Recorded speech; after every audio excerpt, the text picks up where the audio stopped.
Creo que la carrera de Fernanda Melchor es un malentendido. Pareciera asumirse que es una escritora que siempre ha estado ahí y que siempre ha sido impulsada por las grandes editoriales transnacionales, cuando creo que es un hecho que la fama que ahora la vuelve quien es se debe a una sola novela, Temporada de Huracanes. Sus dos primeros libros, Aquí no es Miami, un compendio de crónicas, y Falsa Liebre, una novela, fueron primeramente publicadas por Almadía, una editorial considerablemente más pequeña que Random House Mondadori, la casa editorial que ahora publica su nueva novela. Y mientras que Aquí no es Miami sí fue reeditada por Random House, Falsa Liebre sigue sin reeditarse, ni siquiera Almadía la ha vuelto a poner en circulación y es, creo yo, muy difícil de conseguir. La he visto en Amazon por una fortuna de 6,000 pesos. Pero después de la republicación de Aquí no es Miami, Melchor escribió, tengo entendido que expresamente para Random House, Temporada de Huracanes, una novela aclamadísima y traducida en diversas lenguas y un éxito en ventas. Pero hasta aquí, Temporada de Huracanes es su segunda novela. Hago este preámbulo de la historia editorial de los libros de Fernanda Melchor para dejar en claro una posición. No creo que sea productivo hablar de la gran estafa urdida por los complejos editoriales para posicionar productos en la literatura mexicana. Sobre todo, y en el caso de Fernanda Melchor, no me parece justo adoptar esa perspectiva ante quien es una escritora cuya carrera apenas inicia, muy, muy aparte de su fama y aclamación. En lo que sí estoy de acuerdo es que los libros de Melchor siempre, bueno, al menos a partir de Temporada de Huracanes, siempre se comentan desde la aprobación unánime y creo que es una autora que merece una discusión más profunda. Personalmente yo identifico un proyecto de escritura, una poética, en los 4 libros que hasta ahora ha publicado.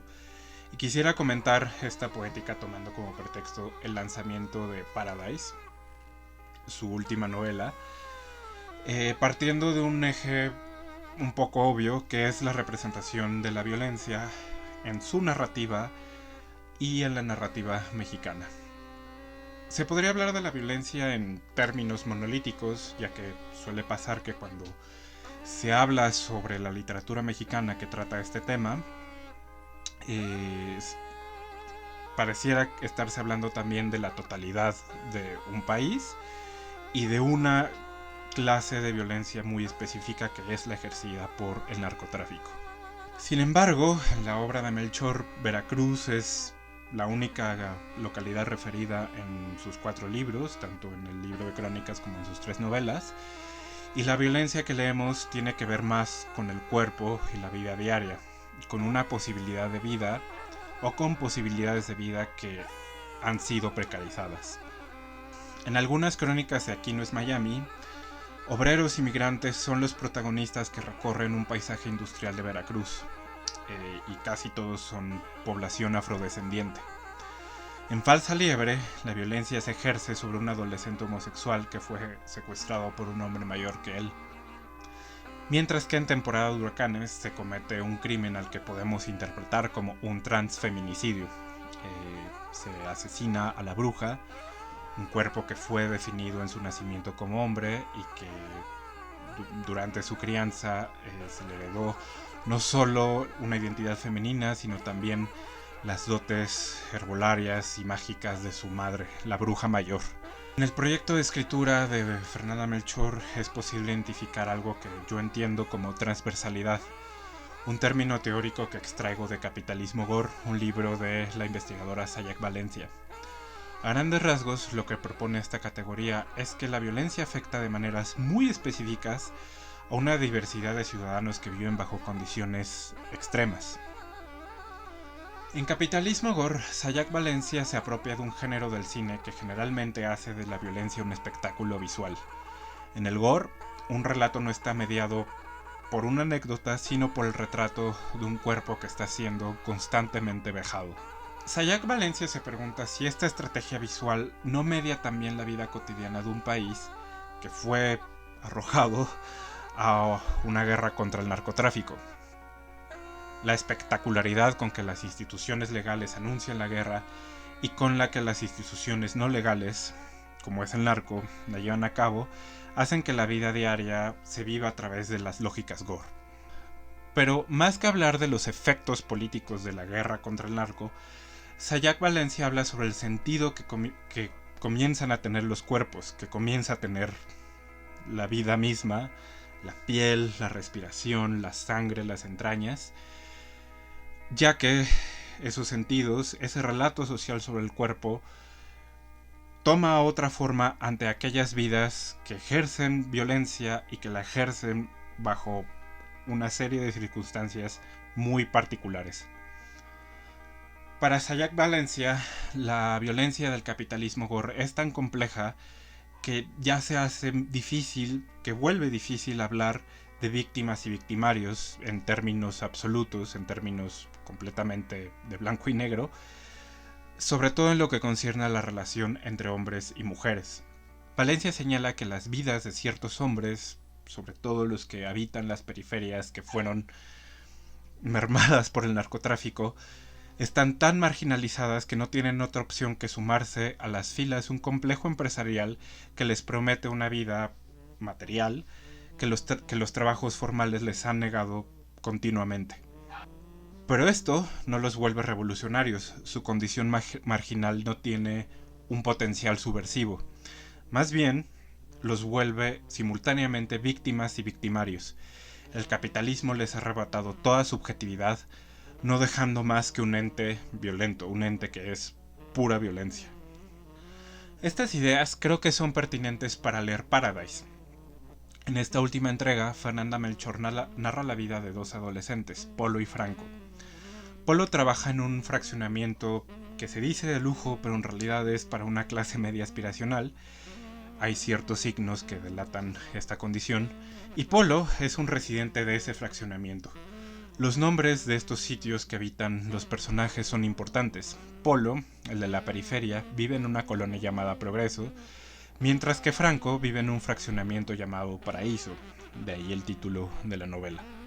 En esta tensión entre el Progreso y el Paraíso, estos adolescentes se emborrachan y fantasean con un futuro económicamente más prometedor, por lo que comienzan a urdir un plan de violencia, un crimen, que les pueda asegurar ese futuro. Es algo común en la narrativa de Melchor que el crimen sostenga la trama, pero si en Falsa Liebre y Temporada de Huracanes el crimen era casi de índole sexual, crímenes de odio, posibles crímenes de odio, en Paradise Melchor deja muy en claro que el crimen esta vez se cometerá entre hombres y mujeres. Pero ¿qué significa la identidad social, la identidad de género de los personajes que sostienen la trama de la novela? Lo que justifica ese crimen, al menos para Polo, es poder abandonar un trabajo alienante con una paga completamente indigna y una dinámica familiar por demás violenta. Es un crimen también que le podría abrir las puertas al mundo de aquellos, que son nombrados así en las páginas de Paradise, quienes son los narcos, los que representan la única vía de ascenso social para hombres como Polo. En el caso de Franco, lo que motiva este crimen sí es una mera pulsión sexual, pero Polo y Franco, podría decirse, son personajes complementarios. Aquí vuelvo a traer a colación Sayak Valencia, quien no deja de mencionar que la masculinidad sometida por el capitalismo gore alberga ambas motivaciones, la de satisfacer sus deseos sexuales y económicos a costa de la vida ajena y de su propia vida. Hay una epígrafe en Paradise proveniente de Las batallas en el desierto de José Emilio Pacheco, un libro canónico de la literatura mexicana del siglo XX, donde se narra el deseo sexual que un adolescente tiene por una mujer mayor. El autor de esta historia habló sobre el machismo, pero uno mediado por las aspiraciones de una clase media que tuvo mayores garantías que a la que pertenece Polo. Melchor, entonces, pareciera hablar sobre cómo esa masculinidad y esa juventud ajena a la colonia Roma de las batallas en el desierto se vuelve el doble de monstruosa bajo condiciones tan específicas como las que vive Polo. Ahora bien, en Capitalismo Gore, Sayak Violencia no deja de comentar cómo es que todos somos cómplices de la violencia. La espectacularización de la misma no atañe solamente al narco, sino a los pabellones de un artista tan renombrada y, a mi parecer, tan buena como Teresa Margoles, o a las esculturas hechas con armas de Pedro Reyes, o, podría decirse, a las novelas de Fernanda Melchor. ¿Cómo es que nos comportamos cuando somos espectadores de estas narrativas sobre la violencia?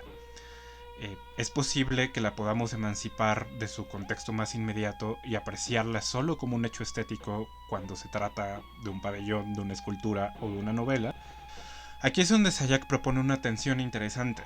Es el arte y no la filosofía la que nos permite interpretar con mayor claridad a un país devastado por el capitalismo gore. Debemos leer, a decir de Valencia, novelas como Paradise no como literatura independiente de su contexto, sino como un artefacto que sí espectaculariza la violencia, aunque de manera mucho más crítica que las devastaciones corporales hechas por el narcotráfico. Hasta aquí me atrevo a afirmar que el proyecto de escritura de Fernanda Melchor no es uno que habla sobre la violencia en abstracto, de un país en abstracto, sino de una región que recibe esta violencia de maneras muy localizadas en ciudadanías marginalizadas, vulnerables, como es la población afrodescendiente, como es la homosexual, como es la transexual y como es la de esta masculinidad marginalizada y por ende mucho más violenta. Es una escritora muy compleja que creo que merece ser leída en conjunto, que merece ser leída de una manera mucho más crítica, al contrario de la lectura que la aprobación, a veces gratuita, ha tenido sobre su obra. Espero les haya gustado este comentario, denme like, síganme y nos vemos para el siguiente video.